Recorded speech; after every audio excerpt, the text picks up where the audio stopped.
बड़ी खबर है, एक बार फिर यूपी को बड़ी सौगात देंगे प्रधानमंत्री मोदी। जी हां, यूपी को एक साथ 9 मेडिकल कॉलेज की सौगात देने वाले हैं प्रधानमंत्री। सिद्धार्थनगर में 30 जुलाई को प्रधानमंत्री का कार्यक्रम तय हो गया है। एक साथ प्रधानमंत्री मोदी 9 मेडिकल कॉलेजेस का लोकार्पण करेंगे। बहुत जल्द सीएम योगी सिद्धार्थनगर जाकर तैयारियों का जायजा भी लेंगे। यूपी चुनाव से पहले प्रधानमंत्री की प्रदेश को बड़ी सौगात, इसके बारे में एबीपी गंगा ने आपको पहले भी संकेत किया था। 9 मेडिकल कॉलेजेस का लोकार्पण करेंगे प्रधानमंत्री और 30 जुलाई को सिद्धार्थनगर पहुंच रहे हैं इसके लिए। एक साथ 9 मेडिकल कॉलेजेस की सौगात देंगे उत्तर प्रदेश को प्रधानमंत्री नरेंद्र मोदी। 30 जुलाई को सिद्धार्थनगर में प्रधानमंत्री का कार्यक्रम तय हो गया है और उसके पहले मुख्यमंत्री योगी आदित्यनाथ खुद सिद्धार्थनगर जाकर वहां पर तैयारियों का जायजा लेंगे।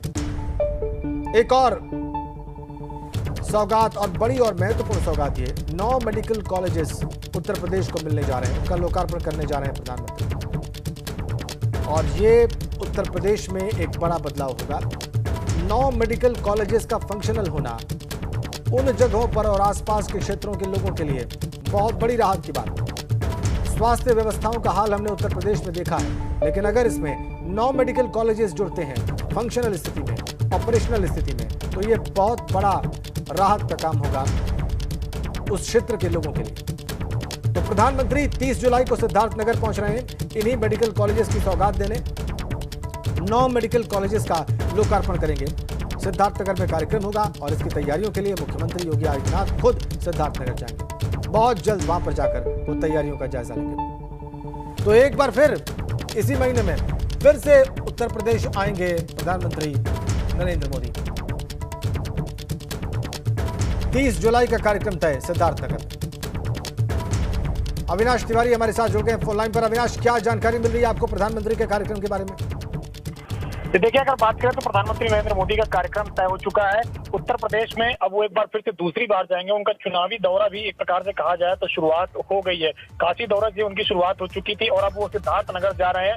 9 मेडिकल कॉलेज का वो उद्घाटन करेंगे, जिनमें अगर बात करें देवरिया है, एटा, फतेहपुर, गाजीपुर, हरदोई, जौनपुर, मिर्जापुर, प्रतापगढ़ और सिद्धार्थनगर। यहाँ पे 9 मेडिकल कॉलेज बने हैं, उसी का उद्घाटन प्रधानमंत्री नरेंद्र मोदी करेंगे और कई परियोजनाओं का शिलान्यास करेंगे। क्योंकि प्रधानमंत्री का इसी महीने उत्तर प्रदेश का दूसरा दौरा होगा और कल जिस तरीके से भारतीय जनता पार्टी के कांग्रेस अध्यक्ष स्वतंत्र देव सिंह और संगठन महामंत्री सुनील बंसल जब दिल्ली में बैठक के लिए आए थे पार्टी के राष्ट्रीय अध्यक्ष जेपी नड्डा के पास, ये तय हुआ है कि उत्तर प्रदेश में जितने भी बड़े प्रोजेक्ट हैं जो कंप्लीट हो चुके हैं उसका उद्घाटन प्रधानमंत्री के द्वारा किया जाएगा। जो बड़े प्रोजेक्ट हैं जिनका शिलान्यास भी होना है उसका भी शिलान्यास प्रधानमंत्री नरेंद्र मोदी के द्वारा किया जाएगा। अगर इसमें अगर उदाहरण के तौर पर ले तो जेवर इंटरनेशनल एयरपोर्ट के शिलान्यास की तैयारी की जा रही है। प्रधानमंत्री नरेंद्र मोदी से समय कंफर्म होते ही वहाँ शिलान्यास की जो तारीख है उसका भी ऐलान किया जाएगा और प्रधानमंत्री नरेंद्र मोदी ही उसका शिलान्यास करेंगे। उसका जो भूमि पूजन है वो तमाम सारी चीजें प्रधानमंत्री नरेंद्र मोदी खुद करेंगे। तो उत्तर प्रदेश में एक तरीके से देखिए जितने भी बड़े प्रोजेक्ट हैं उनका प्रधानमंत्री नरेंद्र मोदी उद्घाटन और शिलान्यास करेंगे। ये पार्टी की तरफ से लगभग तय कर लिया गया है और प्रधानमंत्री का जो दौरा होगा ये काफी महत्वपूर्ण होगा।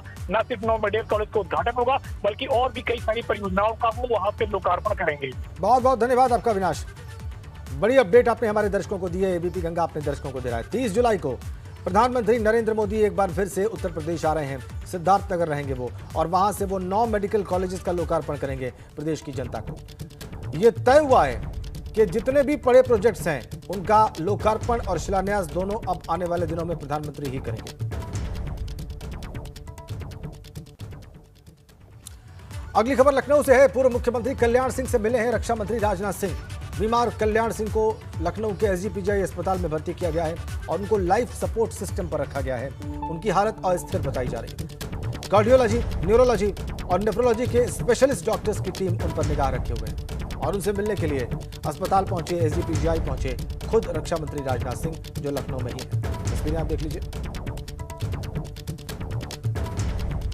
रक्षा मंत्री राजनाथ सिंह कुछ देर पहले खुद, उनका कार्यक्रम तय था एसजीपीजीआई जाने का, वहां पर गए और पूर्व मुख्यमंत्री कल्याण सिंह का हाल जाना। हालत उनकी नाजुक, अस्थिर, लाइफ सपोर्ट सिस्टम पर रखा गया है और तमाम विंग्स के जो स्पेशलिस्ट डॉक्टर्स हैं वो कल्याण सिंह के स्वास्थ्य पर निगाह रखे हुए हैं।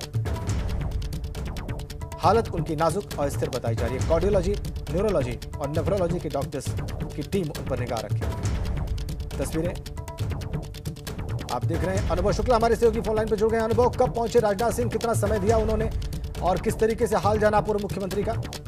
देखिए, रक्षा मंत्री लखनऊ के सांसद राजनाथ सिंह आज केवल कुछ घंटे के लिए लखनऊ आए हैं और सबसे पहला कार्यक्रम तो लालजी टंडन की जो प्रतिमा का अनावरण था उसमें शामिल हुआ और उसके तुरंत बाद वो मुख्यमंत्री के साथ चले गए पीजीआई, जहां पर कल्याण सिंह एडमिट हैं। और यहाँ पे मेडिकल बुलेटिन जारी हुआ है, उसमें साफ तौर पर कहा गया है कि अभी सिचुएशन, अभी जो स्थिति है वो क्रिटिकल स्थिति है कल्याण सिंह की। पिछले 3 दिनों से जो स्थिति है वो स्थिर बनी हुई है और आज जब मेडिकल बुलेटिन जारी किया तो क्रिटिकल स्थिति बताया है। हालांकि नेफ्रोलॉजी हो, अलग अलग तमाम जो डिपार्टमेंट हैं पीजीआई के, उन सभी डिपार्टमेंट के जो डॉक्टर हैं वो लगातार निगरानी कर रहे हैं, उनके स्वास्थ्य की निगरानी कर रहे हैं। इसके अलावा जो आर.के. धीमान है, जो वहाँ के निदेशक हैं, वो लगातार मॉनिटर कर रहे हैं। ऐसे में राजनाथ सिंह जब लखनऊ आए तो वो भी पहुंचे हैं पीजीआई। उन्होंने तकरीबन 15 मिनट तक वो वहां पर रहे, पूरा हालचाल जाना है और परिवार के लोग भी थे, उनसे हालचाल पूछा है, डॉक्टरों से पूछा है क्या अगर कोई और जरूरत हो, कहीं और शिफ्ट करना हो तो उसके लिए भी तैयारी है। पर डॉक्टर ये कह रहे हैं कि वो लगातार गहन निगरानी कर रहे हैं और स्थिति जो है वो हालांकि अभी क्रिटिकल बनी हुई, लेकिन 4-5 दिन पहले की अगर बात करें तो अच्छे से रिस्पॉन्स भी कर रहे थे कल्याण सिंह, लेकिन 2 दिनों से स्थिति कुछ क्रिटिकल ज्यादा हो गई है। इसीलिए तमाम सारे लोग चिंतित हैं, तमाम बीजेपी के नेता हो, मुख्यमंत्री, रक्षा मंत्री, सभी चिंतित हैं उनके स्वास्थ्य को लेकर।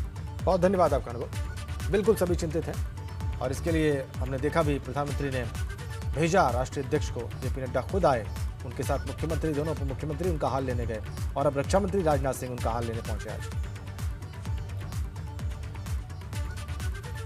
और इसी बीच में एक बड़ी खबर हमें कुशीनगर से मिल रही है। परसौनी अनाथ आश्रम पर प्रशासन ने छापा मारा है। वहां पर बिना रजिस्ट्रेशन के यहां पर अनाथ आश्रम चल रहा था। यूपी बाल आयोग की सदस्य की जांच में ये अनाथ आश्रम फर्जी पाया गया। बच्चों का नाम ईसाई धर्म की तरह रखने का भी आरोप है। बच्चों को CWC के सामने पेश करने के लिए प्रशासन ले जा रहा है। अनाथ आश्रम संचालक और बच्चे इसका विरोध कर रहे हैं। बच्चों के विरोध को देखकर बैकफुट पर आ गया प्रशासन। भारी पुलिस बल के साथ SDM मौके पर है। पडरौना तहसील के परसौनी कला में यह अनाथ आश्रम मौजूद है। प्रशासन ने छापा जरूर मारा है, लेकिन बच्चे इसका विरोध कर रहे हैं और बैकफुट पर आ गया प्रशासन।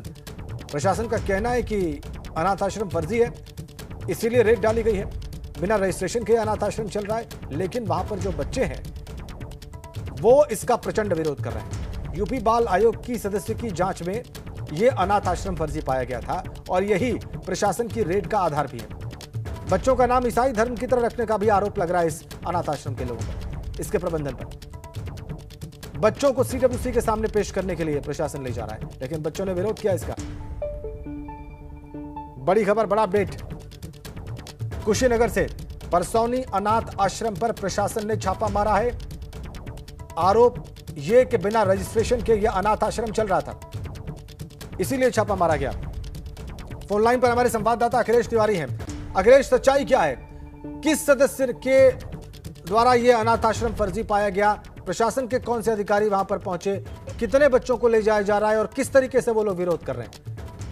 जी, मैं आपको बता दूं, पूरा मामला है कि करीब 1 सप्ताह पूर्व सदस्य आई थी, वो आई थी यहाँ पे, छापा डाली थी। उनको शिकायत मिली थी कि ये फर्जी रूप से, अवैध रूप से संचालित है, जहाँ अनाथ बच्चों को पाला जाता है, पोसा जाता है। और कुछ लोगों ने ये भी शिकायत की थी कि वो एक ईसाई धर्म से संबंधित हैं और बच्चों का नाम ईसाई धर्म पर रखती है। इसी को लेकर प्रशासन ने छापा मारा था। उसके बाद सदस्यों ने ये रिपोर्ट दी थी कि ये अवैध रूप से संचालित है, उसको बंद किया जाए। आज SDM की अगुवाई में SDM, CO, कोतवाल महिला थाने की फोर्स लगभग 100 की संख्या में यहाँ पे पहुंची है। और जब बच्चों के अंदर, जब उनको उठा के CWC के सामने मेडिकल करा के पेश करने की कोशिश की है, तो बच्चों ने विरोध करना शुरू किया है। बच्चे अंदर चिल्ला रहे थे, वो नहीं चाहते थे कि यहाँ से वो जाएं। अभी उनको हमारे सामने ही गाड़ी में बैठा के लेके जाया गया है। गाड़ी में भी वो बच्चे चिल्ला रहे थे कि हमको यहाँ से नहीं जाना है, हम यहाँ से नहीं जाना चाहते हैं। जी अखिलेश, कितनी संख्या में ये बच्चे थे? जी, आपको बता दूं, लगभग ये 22 से 23 की संख्या में बच्चे हैं और उनके संचालिका को भी गिरफ्तार किया गया है। बहुत धन्यवाद आपका अखिलेश। इस अनाथ आश्रम की संचालिका को गिरफ्तार किया गया है। 22 से 23 बच्चों को ले जाया गया है। बच्चे विरोध कर रहे थे प्रशासन का।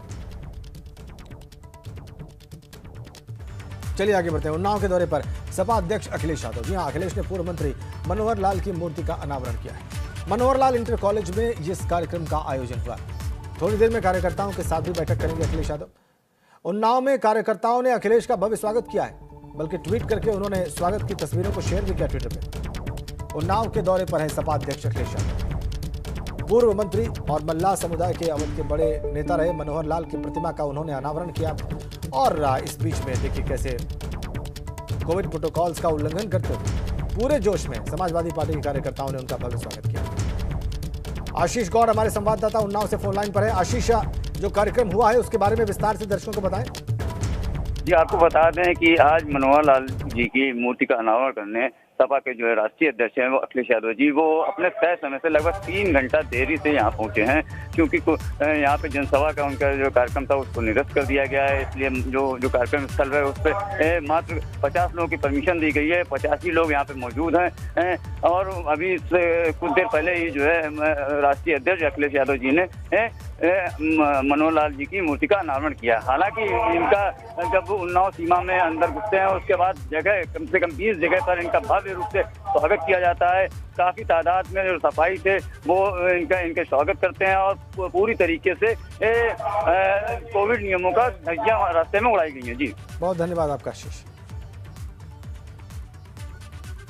तो अखिलेश यादव ने 50 लोगों की उपस्थिति में अनावरण किया है मूर्ति का, मनोहर लाल की, पूर्व मंत्री की, और 20 जगहों पर कम से कम मार्ग में उनका स्वागत किया। जोश में आए कार्यकर्ताओं ने कम से कम 20 जगहों पर उनका स्वागत किया।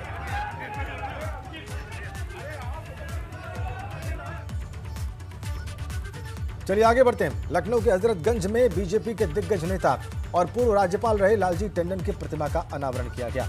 इस मौके पर यूपी के मुख्यमंत्री योगी आदित्यनाथ के साथ साथ रक्षा मंत्री राजनाथ सिंह भी मौजूद रहे। इस कार्यक्रम में उत्तर प्रदेश के दोनों डिप्टी सीएम भी मौजूद। लालजी टंडन की 12.5 फीट ऊंची प्रतिमा को महज 28 दिनों में तैयार किया गया। हजरतगंज इलाके में इस प्रतिमा को लखनऊ नगर निगम ने तैयार किया है। आपको बताएं कि पूर्व प्रधानमंत्री अटल बिहारी वाजपेयी और लालजी टंडन के बीच बहुत अच्छे प्रगाढ़ संबंध थे। हजरतगंज चौराहे को नगर निगम ने अटल चौक घोषित किया था और इस चौक से कुछ ही कदमों की दूरी पर लालजी टंडन की प्रतिमा स्थापित की गई। 2 तस्वीरें इस पूरे कार्यक्रम से जुड़ी हुई। लखनऊ के पूर्व सांसद और बिहार और मध्य प्रदेश जैसे राज्य के राज्यपाल रहे लालजी टंडन की आज पहली पुण्यतिथि है और आज उनकी पुण्यतिथि के मौके पर हजरतगंज इलाके में उनकी ये तकरीबन 12.5 फीट कांसे की जो मूर्ति है वो लगाई गई है और इसका अनावरण खुद देश के रक्षा मंत्री और लखनऊ के सांसद राजनाथ सिंह ने किया। मुख्यमंत्री योगी आदित्यनाथ कार्यक्रम में मौजूद रहे, तमाम सरकार के मंत्री मौजूद रहे।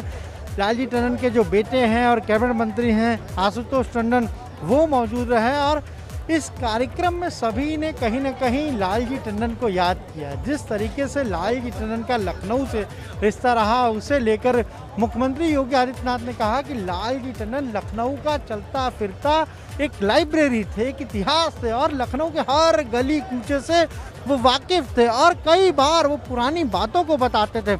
अटल जी का जिस तरीके से रिश्ता था लालजी टंडन के साथ, यही वजह है कि बगल में ही अटल चौक है और यहाँ पर अब लालजी टंडन की जो प्रतिमा है उसे लगाया गया है। इसके अलावा राजनाथ सिंह ने कहा कि उत्तर प्रदेश में बीजेपी को सत्ता के गलियारे में लाने में कहीं न कहीं लालजी टंडन की महत्वपूर्ण भूमिका रही। कार्यक्रम में तमाम सारे जो पार्टी के लोग हैं वो पहुँचे हैं, तमाम ऐसे लोग जो बेहद करीबी रहे लालजी टंडन के वो पहुँचे हैं। सभी कहीं न कहीं अपनी श्रद्धांजलि आज इस मौके पर लालजी टंडन को अर्पित कर रहे हैं। कैमरा जितेंद्र के साथ अनुभव शुक्ला, एपी गंगा, लखनऊ। इस मौके पर रक्षा मंत्री राजनाथ सिंह और मुख्यमंत्री योगी आदित्यनाथ ने जो कुछ कहा अब आपको वो दिखाते हैं। लखनऊ की पहचान आदरणीय टंडन जी की प्रतिमा लगाने का फैसला किया और उन्हीं के नाम से इस पार्क का नाम भी होगा, यह भी निर्णय किया है। मैं बैठे बैठे सामने से टंडन जी की प्रतिमा को ऊपर से लेकर नीचे तक मैं देख रहा था।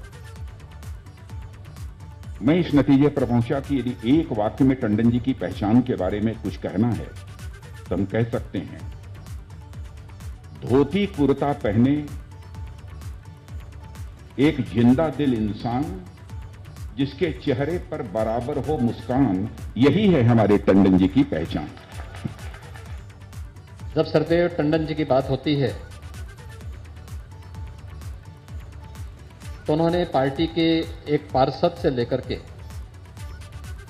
प्रदेश में नगर विकास मंत्री के रूप में, दोनों सदनों में पार्टी के नेता और प्रतिपक्ष के नेता के रूप में, और देश के दो बड़े राज्यों में बिहार और मध्य प्रदेश में राज्यपाल के रूप में अपने अमूल्य सेवाएं देश को प्रदान की। सार्वजनिक जीवन में एक लंबा समय, लगभग 60 साल उन्होंने व्यतीत किए। स्वाभाविक रूप से समाज के हर एक तबके में उनके प्रशंसक थे और उन सभी के साथ उनका व्यवहार वही आत्मीयता का था जो अंतिम दिनों में भी उस रूप में देखने को मिलता था। चलिए आगे बढ़ते हैं। मोदी मंत्रिमंडल विस्तार में बेटे प्रवीण को जगह न मिलने से नाराज निषाद पार्टी के अध्यक्ष डॉक्टर संजय निषाद के सुर एक बार फिर से बदल गए हैं। यूपी मंत्रिमंडल विस्तार से पहले अब संजय निषाद का कहना है कि बीजेपी से उनकी कोई नाराजगी नहीं है। साथ ही उन्होंने कहा कि बीजेपी के साथ मिलकर ही 2022 का विधानसभा चुनाव लड़ेंगे।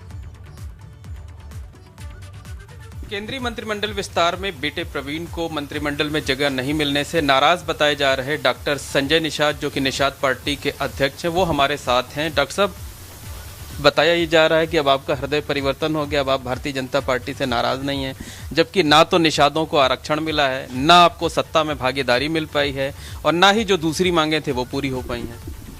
देखिए, नाराज होना अलग बात है और बगावत होना अलग बात है।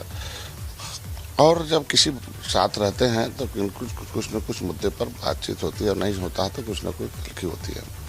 हम लोग भारतीय जनता पार्टी के साथ तब भी थे, आज भी हैं, और उपचुनाव में भी थे, 2019 में भी थे।